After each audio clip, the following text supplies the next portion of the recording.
I'm going to introduce a person that was an early supporter, Catherine Lopez Curlin.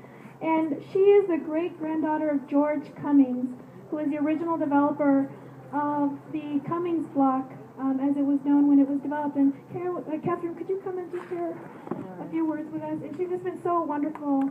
And I don't know, are we raffling those Dodger tickets?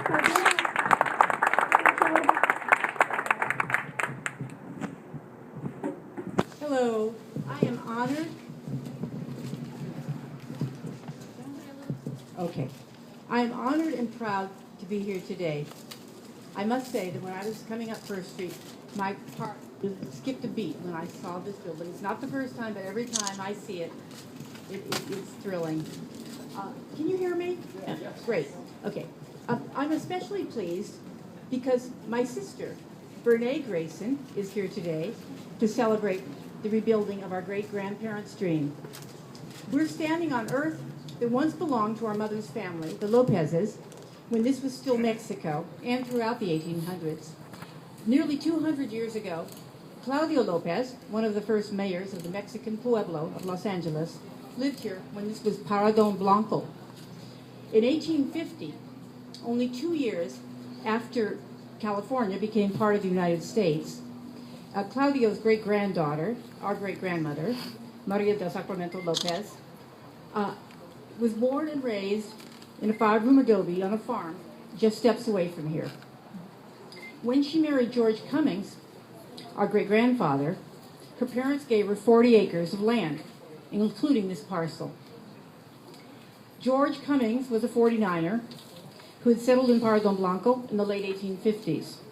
He planted over 5,000 fruit trees here. Later, he developed the Mount Pleasant and Cummings tracts right in this neighborhood. In 1889, George and Sacramento built their dream, the Cummings block and hotel on her land. This architect designed a 4-story brick business block with its turret and cupola was the most prominent building for miles around. It soon became the social center for Boyle Heights. We used to hear stories about our great-grandmother hosting teas here, perhaps in the turret.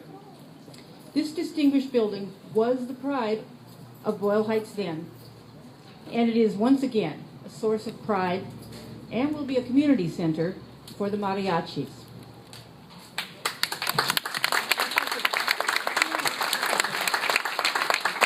There are many individuals who've played a part in saving this building. I see one of them now, Diana Ibarra, president of the Boyle Heights Historical Society. We're all indebted to ELAC directors Maria Cabildo and Evangeline Ordaz Molina. Evangeline, are you here? and all the hardworking staff at ELAC for their vision, courage, and dedication. Who else would have given their all to preserve the historic features of this community icon, to keep it as affordable housing, and to respect the needs of the mariachis?